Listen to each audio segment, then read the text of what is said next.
Alright, in this video I'm going to show you how to make a coil pot. This is a coil pot I made during COVID. I have a video for how I made this one I can post. It's already been posted online. It's a multi-day project and I posted all the steps to make this one. This video is going to just be how you start a coil pot. I first start by getting a slab, rolling my slab and compressing the slab on both sides. Make sure the table's cleaned off so you don't have that kind of stuff. You don't really want that to start your project. You can always take a little bit of clay and just smear it on if you want. Clean your tools better. That's probably where that came from.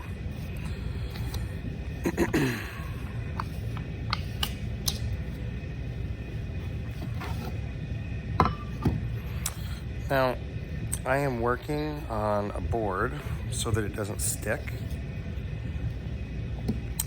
If I wanted to start with this like a circle, I can start by cutting a circle out, but it kind of warps. The easiest way to make a circle is to draw one with your banding wheel. And you can draw it first by holding your hand still. This can be tricky. I'm anchoring my body against the table lightly. My arms are against my body, and I'm gonna touch down and just hold still.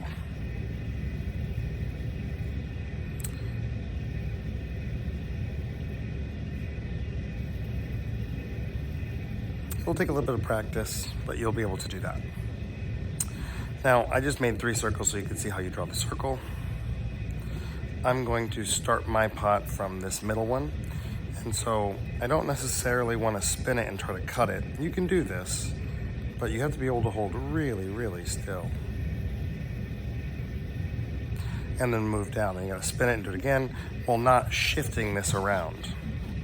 So what I would suggest you do is once you've drawn the circle, lock your arm in, put the tool all the way to the board, and then just slowly turn the wheel, but don't move your hand. And if it doesn't cut exactly, I'm kind of letting it wave a little bit. That's okay. Just try really hard to hold your hand still and to turn the wheel, and you'll get really close. Don't move your hand. All right, there we go. Now, it doesn't have to be perfectly round when you start. We're gonna be shaving the outside probably anyways. We just wanna get really close because it's gonna be how we start our coils. So I've got my bottom and I have it attached onto this here. It can move. But what I'm wanting to do specifically is not have it stick onto here because I don't wanna warp this thing when I first start. So I'm gonna keep it on a board. The first day I can probably leave it on a board when I wrap it up. Having the bottom of your coil pot dry as you're making it is a really good thing. We want the coil pot to dry from the bottom to the top, slowly and controlled, so that the bottom is strong enough to hold the weight of the top and it won't collapse. Okay, this is a coil that I rolled over the weekend. I wrapped it in plastic, so the coil might be a little stiff on its surface. I can kind of wake the coil up. Before I do that, if I'm gonna play with coils on the table, this table's very dry in front of me. And so if I roll the coil, the surface of the coil will start to get cracked, and we don't want that. So I'm gonna pour some water on the table in front of me. And then I'm gonna spread that out with my hand. If your table's really dirty or has chunks, this is a good time to let the water soak in. You can scrape it with a metal rib. So I could take it if there was some clay on it and I could scrape it. I already cleaned this table. I just didn't put water on it. So you'll notice that the water will dry and absorb in, and we can kind of spread it out. When you get the table wet like this first, with a hardy backer table, it doesn't absorb water and your clay doesn't stick. It's kind of both. Now I put quite a bit of water on there. We can wait for it to dry. I can rub my hand on it, I can spread it out, but it will dry pretty quickly. Sometimes what I'll do is I'll wet the table, go roll a slab, and then come back and it will be ready for me to put my slab on and compress. Okay, so that's pretty good. I got my coil here, and I usually start with long coils. I don't need it to be this long to start. It'll just be easier for the video if it's a little shorter. And now I'm gonna just very lightly wake my coil up. The outside of the coil sometimes gets drier and it's harder to bend. at tight curves. So there's my coil. I just kind of rolled it on the table a little bit. Got a little bit of water on the surface, and now it bends a little bit more freely than it did. All right, so my first coil I always scratch, just to make sure that I've got a strong connection to the bottom.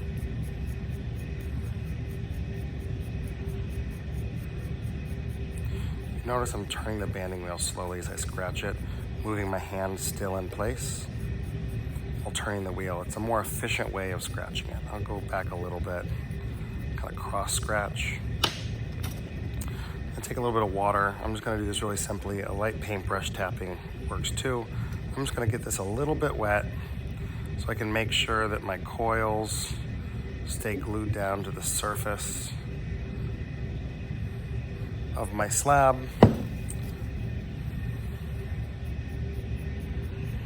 See, I'm going back one more time.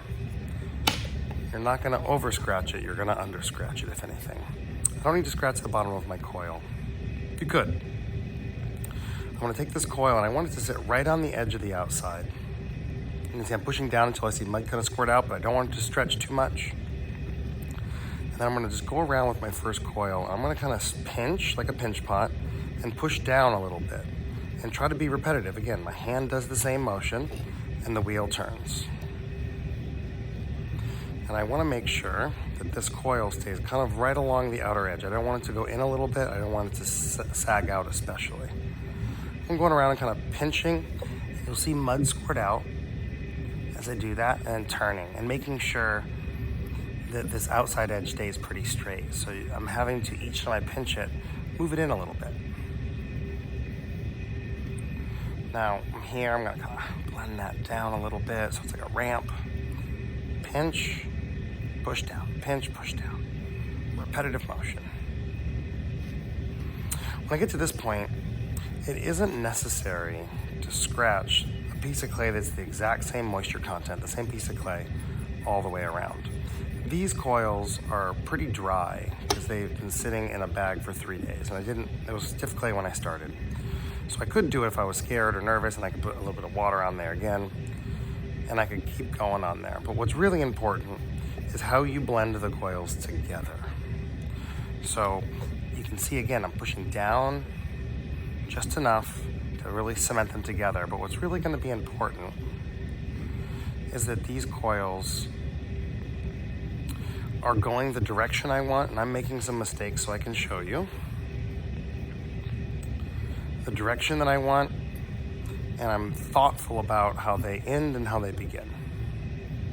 So I'm gonna look at this from a top-down view, and you'll see, while I stayed around here, I started kind of attaching wide out here. If I keep going, this side will get wider, and this side will go up or will go out wherever I put it, but it will no longer be radially symmetrical like the wheel. It's gonna start being more ovally on one side. And if your project is meant to do that because you want to make an organic shape, you've got to plan that, and if it's intentional, it's great. But if I'm trying to make something round, it's really important that my coils,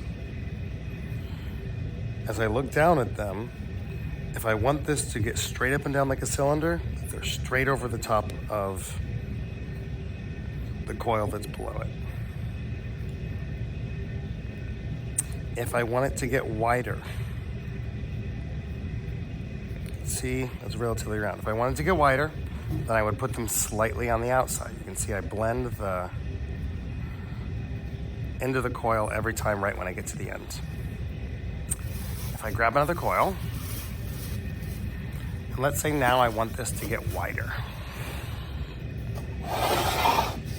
See, my table's already dried, but it still has some water, so it won't dry out my coil anymore. Again, for the video, I'm gonna cut this down. I could just use a longer coil.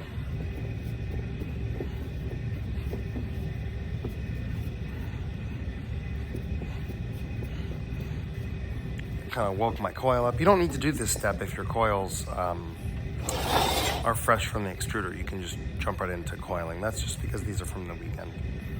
All right, so now I want this to slowly go out. So from here, I'm gonna push this coil down, but very gradually, I'm gonna start attaching the coil not directly on the top, but just a little bit off to the side. And not too much, because it can't go out too wide too soon. You can see when I get to here, I'm gonna go back to here and blend this coil in. I can still move this in and out by paddling it, by pinching it, by stretching it, but I'm laying down the general outline. And so this next round of coil, I'm gonna put a little bit on the outside of this one, which is gonna make it slightly wider. The wider you go, the more coils you'll need. The narrower you go, the fewer actual coils you'll need, because you're using less clay for a narrow thing. Okay, so now I'm gonna look at this, and you can see that my first two coils are pretty much over the top of each other, but then it starts to go out a little bit, and then on top of that, out a little bit. Okay, now at this point, I can still kind of lightly shift my coils around. I can start kind of pushing it out a little bit, and I want to kind of look at it and make sure that as it spins, it looks kind of even. So I'm going to kind of bend down and get eye level with the banding wheel, and as I spin it, I'm looking at the profile of this thing, and I'm saying, oh, it looks like it kind of goes too straight right there. I'm gonna kind of just coax it out a little bit, maybe coax these in a little bit. Okay, looking good. Maybe a little bit out there. Now I'm looking at this profile as I spin it. Oh, maybe a little bit out there. All right, so there we are. Now that I have this lined up as gradually going out, getting wider, just how this does, then I'm going to start blending these coils together. And when I blend them together, it's important on the inside and the outside, I don't just try to smear the surface. This clay's a little stiffer, so it takes more, but I'm not just smearing the surface. They're not really gonna be attached that way. I need to take a little bit of clay from the top. You can see how I made a dent there. I need to kind of pull that clay down. My inside fingers are just supporting it so it doesn't move. I'm just kind of pulling that clay down. All this will fix later. Pull it down. You can go up as well, but I think for the first coils, down is just a little bit easier. Got my fingers on the inside, just kind of bracing the clay so it doesn't move. And I'm pulling my finger down, and notice this little pile that's collecting down here. That's important. Now you can do just one coil at a time. And then you just blend this coil into that coil, this coil into that coil, this coil into that coil. I'm blending 3 or 4 at a time. It's a little more challenging to keep the constant pressure, but you gotta keep the same pressure all the way down, brace it on the inside.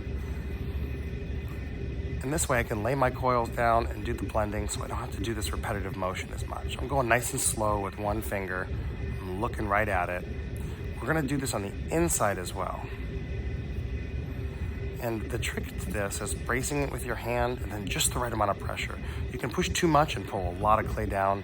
You can barely push and nothing happens. It's just getting that right amount where it kind of just drags this little bit of clay all the way down.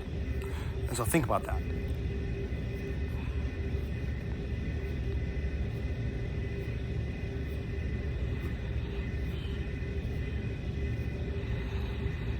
Okay, now I've blended the outside. Next, I've got to do the same thing to the inside. You can't leave this for a later time. You have to blend your coils the same day you lay them down. Otherwise, there's a very high tendency of them cracking. Doing the same thing on the inside. This time I'm using my thumb. I'm bracing with my outside hand. There's no wrong finger. You can use a tool. It's really much more difficult if you have long nails. You might find a tool and kind of push down with that tool and blend in. It's really important we get that same blend. It might be easier with one like this to kind of sweep it up. I'm gonna brace it from the top and sweep up. I'm not using this rounder part, which would work because it's too much at once. I'd have to push way too hard. We need like a finger's width. Your best tools are always your fingers. You can go down, which again, on the first few coils, I prefer down. Make sure I blend all the coils. You can see how there's no lines showing. You can't tell where those coils are horizontally. I'm blending them together until you can't see. Again, the trick that I'm good at, or that you'll be good at when you practice, is getting the right amount of pressure to really just blend the coils in one pass. It'll save you so much time. If you're doing this, you're not doing a good job, and it might not stay together, but it's gonna take a lot longer and your hands will get tired.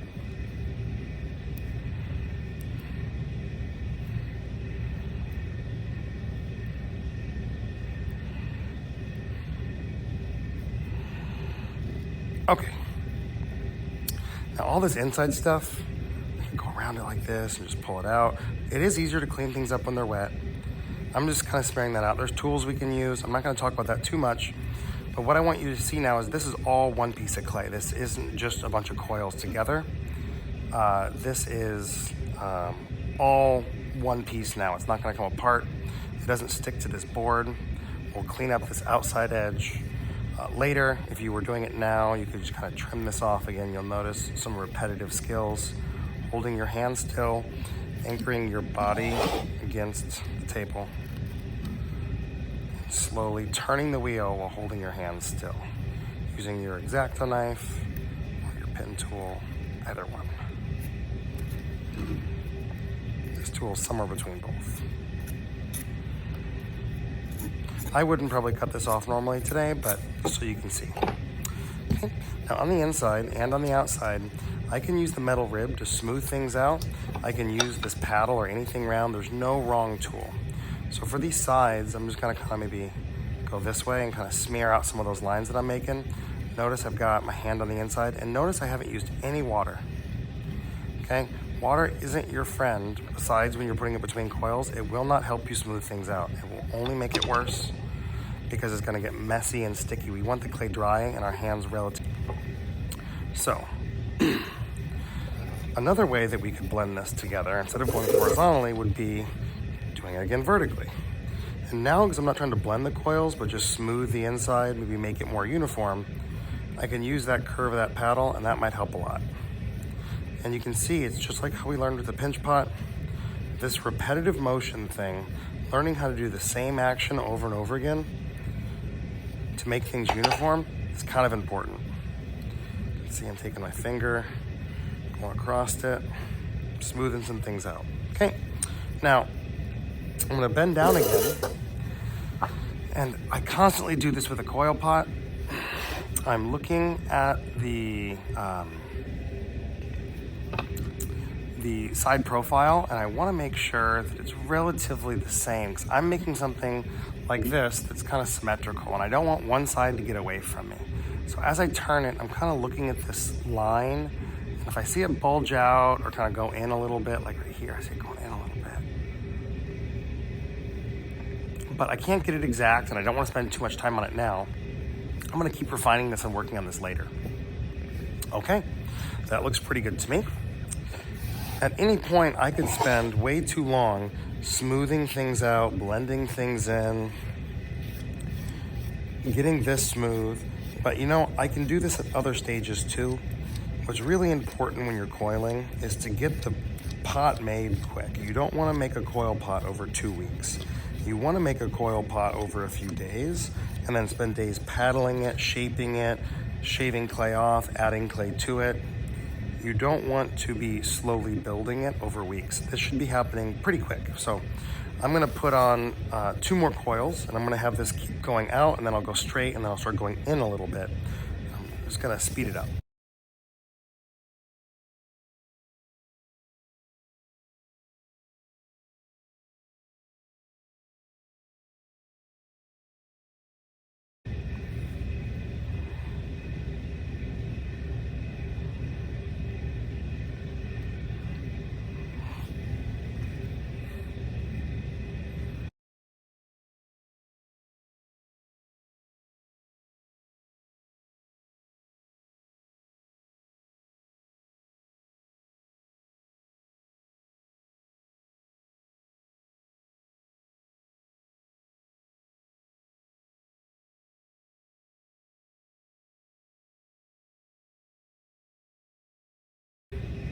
So now that I have my coils blended on the inside and the outside, I probably went just a little too far for the first day.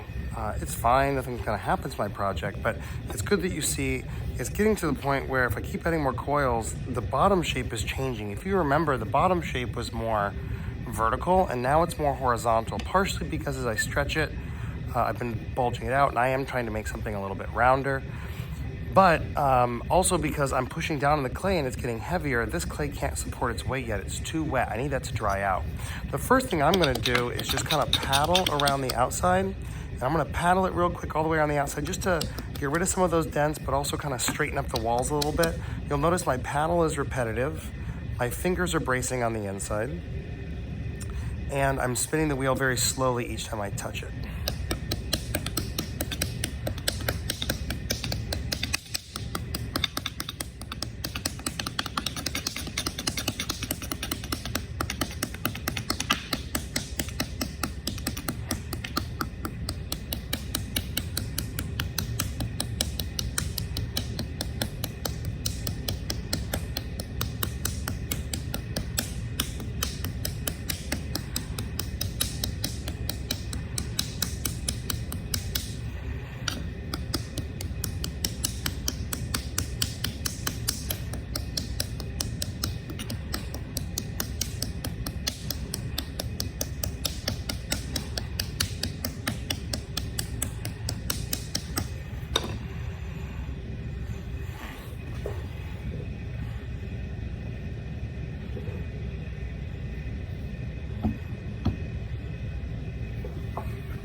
All right, so now that I've paddled it and smoothed it, I can kind of spin it on the wheel, and it's not great, but it looks pretty similar in shape. Maybe not perfectly round yet. It's soft enough where I can really work on that. The last thing I want to do is find any spots. It looks like maybe I missed blending the coils or that don't look fully blended. You can see that it's like evidence that there was coils. I'm just blending some clay over that edge. I don't want to leave any spots to dry that won't be easy later to smooth out. On the inside, if it was a bowl, I could add little bits of clay. I could take part of this. I might use a drop of water for this. This is the first time I've used water since the first coil. I put a little water there and just blends it in. Yeah, you could totally scratch it. A little bit of water and just blend it in, and that usually will help. Right? But none of that's super important on the inside if I'm making a pot, which I am. I'm gonna be making like a jug. It's gonna go up, in, have a little rim, and then there's gonna be a handle on it, like a whiskey jug. I'm gonna put a face on it. So this will be a multi-day process. I'm just going around and getting any spots that look like maybe they weren't fully blended. This will be a multi-day process. This is step one. The next video will also be of me continuing this pot on like a day 2, adding coils to go up and go in. Now, when I say day 2, this might be 2 days for you, but you should try to get about 4 or 5 coils put on in each class period, because you do want to blend them and paddle them together. The next day, and you'll see this in my first video, I will take my scratching tool and I will scratch this coil. The first coil of each day you want to scratch and put water on is just like a general rule. I like to have my rim a little thicker, and so before this would dry out at all, I might just go around and kind of push down on the rim. You want to coil on a thicker surface. So sometimes when you pinch the clay or you paddle it, it gets thinner. I want to make sure I don't let this pot get too thin in any one spot. I could sit here for another 20, 30 minutes with my fingers and make this perfectly smooth and symmetrical. I would go around it and I'd paddle it, I'd push out a little bit, I'd push up a little bit, I'd push out, I'd go around it, and I would just keep observing it and changing it slightly. Once this gets harder and I have a more complete form, I can shave the outside to be what I need it to be. I'm looking for this just to generally be right. And for me, for what this is gonna be, this is generally right. Do the last final cleanup on the inside. Now, when I wrap this up for the day, I'll use the bag that I have my coils in. I'll bag these up somewhere else. When I bag this up for the day, and this is just for the first day, I want this bottom part to dry out a little bit, maybe these first few coils to dry so that it will stack. So I want the plastic to be touching everywhere on that first coil. You can see I'm having it touch. Everywhere on that first coil, nice and tight. You'll notice the bag isn't touching in the middle. That'll let it dry. And then I'm gonna kind of wrap it around the board. And then I would put my name tag on it.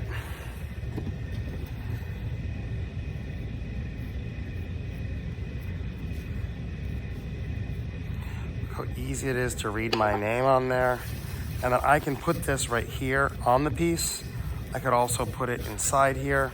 It might be easier to see when you walk in the room like this, but this could fall off. That's not going anywhere. I kind of tuck this bag in a little bit. And this would be for the first day. If I left it 2 days like this, probably okay. 3 days like this, you gotta start over. It's gonna get too dry up here. This is when you're here the next day. I could also wrap underneath this so that the bottom doesn't get dry, and then it would be good for 2 or 3 days. But I want the bottom to dry, so water's pulling from this board through the bottom of my pot, and it will start pulling water all the way up from the rim through this board. And so that'll happen 3 or 4 days, but for 1 day, I want it just like this.